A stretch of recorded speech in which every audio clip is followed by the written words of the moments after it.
Terima kasih. Selamat siang teman-teman. Terima kasih sudah ada di sini. Nama saya Coach Agus. Jadi sebenarnya sebelumnya saya pernah bekerja sama bareng sama Pak Sumi dan Pak Odi, kebetulan di film sebelumnya juga. Terus kemudian Pak Sumi dan Pak Odi suatu saat melemparkan buku ini kepada saya, kena muka. Enggak, akhirnya saya membaca dan kebetulan pada saat itu juga saya membuat film keluarga tapi tentang ibu. Jadi ketika kemudian ini film tentang ayah, jadi biar imbang gitu. Ya. Dan saya langsung menyatakan, iya Pak, saya bersedia. Gitu. Terus kemudian prosesnya berlanjut, berdiskusi dengan Mbak Oka untuk penulisan gitu.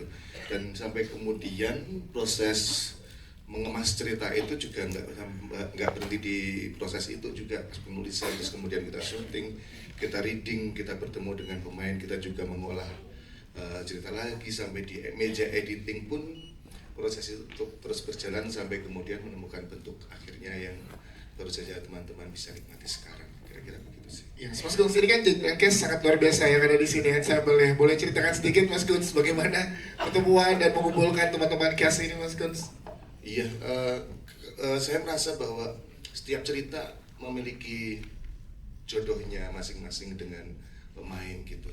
Dan tentu saja seperti yang pernah saya bilang sebelumnya bahwa half directing is a good casting gitu. Jadi pekerjaan saya ringan banget sebenarnya ketika pas syuting itu. Apakah ada kesulitan? Nggak ada, karena saya bertemu dengan pemain-pemain yang terbaik ini. Yes, itu dia. Boleh tepuk tangan dong teman-teman. Ini masih lemes karena masih nangis apa gimana nih? Masih terbawa ya rasanya ya.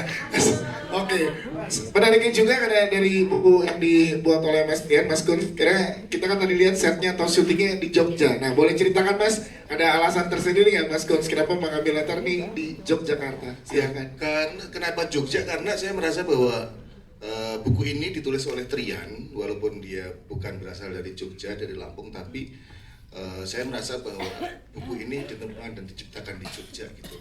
Maka saya merasa berkewajiban untuk meletakkan pondasi buku ini di Jogja. Wah, siap. Terima kasih Mas Guns.